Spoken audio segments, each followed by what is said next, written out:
Assalamualaikum warahmatullahi wabarakatuh. Perkenalkan, nama saya Nurhanis Nabila, NIM 34 2019 011. Saya adalah mahasiswi semester 4, Program Studi Pendidikan Biologi, Fakultas Keguruan dan Ilmu Pendidikan Universitas Muhammadiyah Palembang. Baiklah, saya di sini akan melaksanakan praktikum mandiri di rumah dalam mata kuliah taksonomi tumbuhan tinggi. Praktikum yang kedua dengan judul pengenalan dan identifikasi tanaman yang termasuk anak kelas Magnolidae. Adapun tujuan diadakannya praktikum ini yaitu agar praktikan dapat mengenal dan dapat melakukan identifikasi serta membuat klasifikasi tanaman yang termasuk anak kelas Magnolidae. Alat yang digunakan yang pertama pensil, yang kedua pena, yang ketiga penghapus, yang keempat alat pemotong seperti gunting atau silet, yang kelima penggaris, yang keenam pensil warna dan spidol, yang ketujuh lem stick, dan yang kedelapan ada mikroskop tangan dengan perbesaran 60 kali. Bahan yang digunakan yang pertama piper betel L atau sirih, Annona mucirata atau sirsak, Cananga odorata atau kenanga.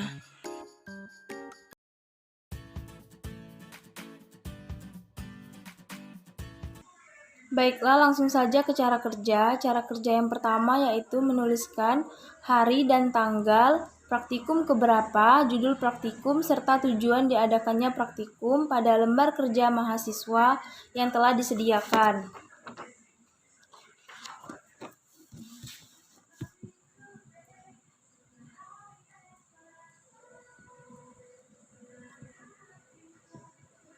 Baiklah, langkah kerja yang selanjutnya yaitu menuliskan spesies dan nama daerah dari tanaman yang akan kita amati. Di sini saya menggunakan 3 spesies tanaman yang termasuk ke dalam anak kelas Magnolidae, yaitu yang pertama piper betel L atau sirih, yang kedua Annona mucirata L atau sirsak, dan yang ketiga Cananga odorata atau kenanga. Selanjutnya yaitu menggambarkan organ-organ tanaman dari spesies tanaman yang diamati, mulai dari daun, batang, akar, buah, dan biji, serta memberi warna pada gambar yang telah dibuat tersebut. Baiklah, langkah selanjutnya yaitu menuliskan klasifikasi serta keterangan organ-organ tanaman yang telah dibuat sebelumnya. Untuk tanaman yang pertama yaitu piper betel L atau sirih, klasifikasinya Kingdom Plantae, divisi Magnoliophyta, kelas Magnoliopsida, ordo Piperales, famili Piperaceae, genus Piper, dan spesies Piper betel L. Untuk keterangan gambarnya seperti ini. Bisa dilihat pada bagian gambar terdapat daun atau folium, serta terdapat batang atau kaulis, dan juga terdapat akar-akar serabut. Pada tanaman piper betel L atau sirih ini mempunyai habitat tanaman terestrial, artinya tanaman ini terdapat pada permukaan tanah. Untuk habitusnya sendiri yaitu terna, dan periodisitasnya yaitu perennial, artinya termasuk ke dalam tanaman menahun atau tanaman yang dapat hidup lebih dari 2 tahun. Baiklah, selanjutnya folium atau daun pada piper betel L atau sirih. Seperti ini gambarnya, bisa dilihat pada bagian gambarnya ini terdapat apex poli atau ujung daun. Kemudian terdapat margopoli atau tepi daun, juga terdapat basis poli atau pangkal daun, terdapat ibu tulang daun atau costa, dan terdapat tulang cabang daun, serta terdapat petiolus atau tangkai daun. Pada piper betel L untuk susunan daunnya yaitu daun tunggal atau folium simplex. Untuk kelengkapan daunnya termasuk ke dalam daun tidak lengkap karena tidak mempunyai petiolus atau pagina daun atau pelepah daun. Nah, untuk petiolus atau tangkai daun, dia mempunyai petiolus atau tangkai daun dengan panjang sekitar 10 cm dengan permukaannya yang levis atau licin dan bentuknya yang bulat serta berwarna hijau. Selanjutnya untuk lamina atau helaian daun, untuk bangun daun atau circumscriptio termasuk ke dalam chordatus atau berbentuk seperti jantung, apex poli atau ujung daun meruncing atau acuminatus, untuk margo poli yaitu integer atau rata, untuk basis poli atau pangkal daun yaitu membulat atau rotundatus. Untuk nervatio atau pertulangan daun, dia termasuk ke dalam daun yang menyirip atau veni nervis. Untuk bentuk urat daunnya dia kisi. Dan untuk intervenium atau daging daun, dia seperti sesuai dengan namanya yaitu faviraceus, yaitu seperti kertas. Nah, untuk permukaan atasnya licin, permukaan bawahnya juga licin atau levis dengan warna yang sama yaitu warna hijau. Selanjutnya yaitu bagian radix atau akar dan caulis atau batang. Nah, seperti ini gambarnya. Jadi pada Piper Beetle L ini memiliki sistem perakaran radix adventica atau akar serabut dengan tipe seperti benang atau filiformis dan juga berfungsi sebagai akar pelekat. Nah, untuk warna akarnya sendiri yaitu berwarna coklat.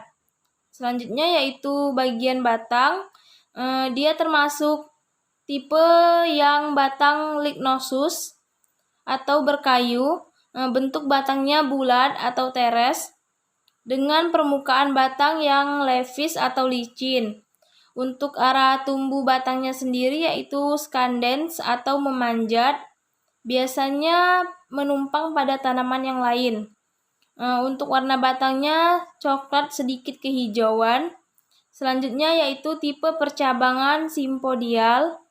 Untuk arah tumbuh cabangnya scandens atau memanjat. Sedangkan untuk periodisitasnya perennial, yaitu tanaman yang menahun. Baiklah, selanjutnya yaitu bagian folium atau daun pada Annona mucirata L atau sirsak. Seperti ini gambarnya. Bisa dilihat pada gambar tersebut terdapat apex poli atau ujung daun, terdapat margo poli atau tepi daun, serta terdapat basis poli atau pangkal daun. Terdapat juga costa atau ibu tulang daun, terdapat petiolus atau tangkai, dan terdapat cabang daun. Untuk susunan pada daun Annona mucirata L ini, susunan daunnya termasuk ke dalam folium simplex atau daun tunggal.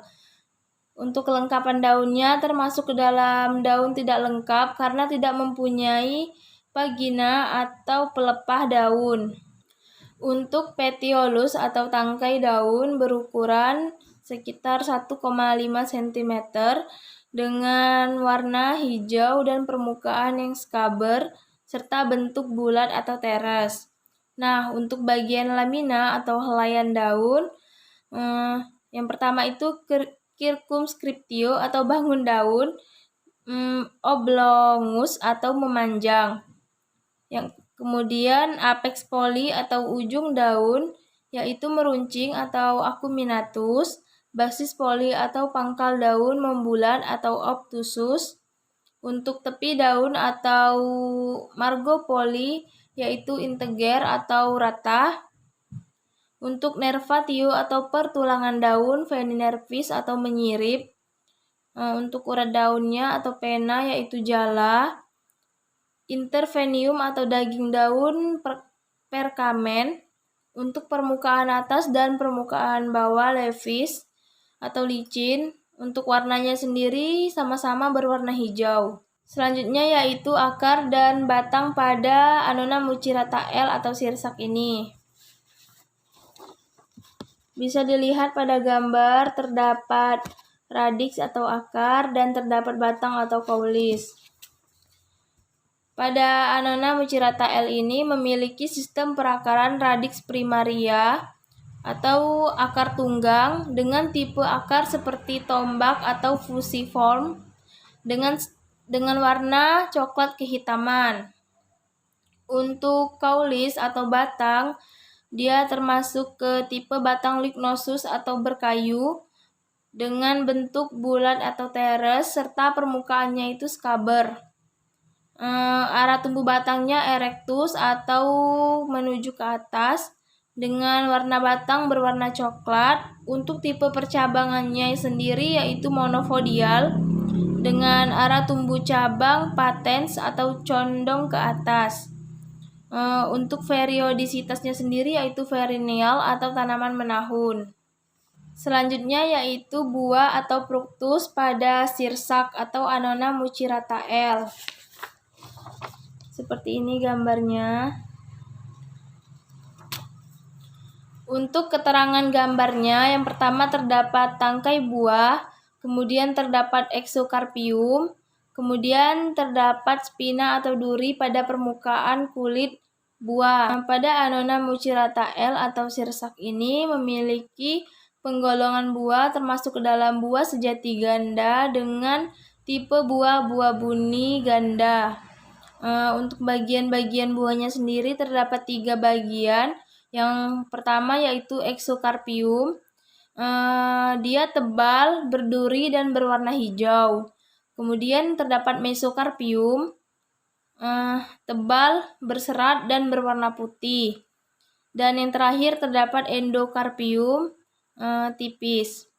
Untuk warna buahnya sendiri, ketika muda itu berwarna hijau tua, sedangkan ketika masak nanti berwarna hijau. Permukaan buahnya yaitu berduri. Baiklah, selanjutnya yaitu plos atau bunga. Seperti ini gambarnya. Untuk keterangan gambarnya sendiri, yang pertama terdapat pedicellus atau tangkai bunga, kemudian terdapat calyx, dan terdapat corolla yang dibagi ke dalam 2 lingkaran. Untuk susunan bunganya sendiri, dia termasuk ke dalam planta uniflora atau bunga tunggal dengan letak bunganya plos axillaris atau terdapat pada ketiak batang. Untuk kelengkapan bunganya sendiri termasuk ke dalam bunga lengkap karena mempunyai 2 alat kelamin, yaitu alat kelamin jantan dan alat kelamin betina. Selanjutnya yaitu untuk tangkai bunganya sendiri berukuran 2 cm dengan permukaan levis dan berwarna hijau. Untuk bentuknya teres atau bulat. Nah, pada kaliksnya ini berjumlah 3 sepal dengan sifatnya polypetalus atau saling lepas. Simetrinya yaitu actinomorph dan untuk bentuknya seperti bintang dan berwarna hijau. Selanjutnya corolla. Corollanya terdapat 2 corolla. Corolla 1 dan corolla 2 dengan jumlah petal 3 pada lingkaran pertama dan kemudian 3 pada lingkaran yang kedua. Untuk simetrinya actinomorph serta sifatnya polypetalus atau saling lepas. Untuk warnanya berwarna kuning. Baiklah, selanjutnya yaitu penjelasan untuk tanaman yang ketiga. Seperti ini gambarnya. Jadi pada tanaman yang ketiga ini memiliki klasifikasi Kingdom Plantae, divisi Magnoliophyta, kelas Magnoliopsida, ordo Magnoliales, famili Annonaceae, untuk genusnya Cananga dan spesiesnya Cananga odorata. Untuk keterangan gambarnya terdapat daun atau folium, terdapat batang atau kaulis, dan terdapat plos atau bunga. Pada tanaman kenanga ini memiliki habitat terestrial atau tanaman yang terdapat pada permukaan tanah dengan habitusnya pohon serta periodisitasnya perennial. Artinya tanaman ini dapat hidup lebih dari 2 tahun atau disebut juga dengan tanaman menahun. Selanjutnya yaitu folium atau daun pada kenanga odorata atau kenanga. Seperti ini gambarnya.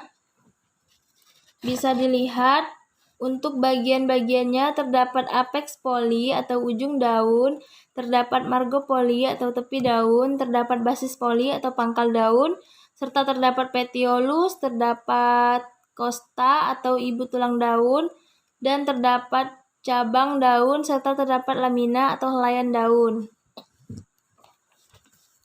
Nah, untuk susunan daunnya sendiri, pada tanaman kenanga ini memiliki daun tunggal atau folium simplex dengan kelengkapan daun tidak lengkap karena tidak mempunyai pelepah daun atau pagina daun. Nah, petiolusnya sendiri atau tangkai daun, dia mempunyai petiolus dengan ukuran sekitar 0,7 cm dengan warna hijau dan permukaannya levis atau licin. Untuk bentuknya sendiri bulat atau teres. Selanjutnya yaitu lamina atau helaian daun, memiliki circumscriptio atau bangun daun opalis dengan apex poli atau ujung daun acutus dengan basis poli atau pangkal daun obtusus serta mempunyai bagian tepi daun atau margo poli integer atau rata. Untuk pertulangan daunnya sendiri feninerpis atau menyirip. Untuk uratnya berbentuk seperti kisi dengan daging daun pavireseus atau seperti kertas. Untuk permukaan atas dan permukaan bawahnya levis atau licin dengan warna yang sama yaitu warna hijau. Selanjutnya yaitu radix atau akar dan kaulis atau batang. Seperti ini gambarnya. Terdapat kaulis batang dan terdapat radix atau akar. Jadi pada tanaman kenanga ini memiliki sistem perakaran radix primaria atau akar tunggang dengan tipe akarnya sendiri fusiformis atau seperti tombak dengan warna akar berwarna coklat. Selanjutnya yaitu untuk bagian kaulis atau batang. Pada tanaman kenanga ini mempunyai batang dengan tipe batang lignosus atau batang berkayu. Bentuknya sendiri bulat atau teres dengan permukaan batang skaber. Untuk arah tumbuh batangnya sendiri yaitu erectus. Untuk warna batangnya berwarna coklat. Sedangkan tipe percabangannya yaitu monofodial dengan arah tumbuh cabang condong ke atas. Untuk periodisitasnya sendiri yaitu perennial atau tanaman menahun. Selanjutnya yaitu plos atau bunga. Seperti ini gambarnya. Memiliki corolla, calyx, dan pedicellus atau tangkai daun. Nah, untuk susunan bunganya sendiri yaitu termasuk ke dalam planta multiflora. Dengan letak bunganya flos axillaris atau terdapat pada ketiak. Untuk kelengkapan bunganya termasuk ke dalam bunga lengkap. Untuk tangkainya ada dengan bentuk teres atau bulat, ukurannya sendiri sekitar 4 cm dengan permukaan skaber dan berwarna hijau. Untuk kaliksnya berjumlah 3 sepal. Bersifat folipetalus dengan bentuk seperti bintang dan berwarna hijau. Selanjutnya yaitu corolla berjumlah 6 petal, bersifat polipetalus, berbentuk seperti bintang dan berwarna kuning. Baiklah, mungkin itu saja yang dapat saya sampaikan. Lebih dan kurangnya saya mohon maaf. Pada Allah kita sama-sama mohon ampun. Wabillahi taufiq wal hidayah. Wassalamualaikum warahmatullahi wabarakatuh.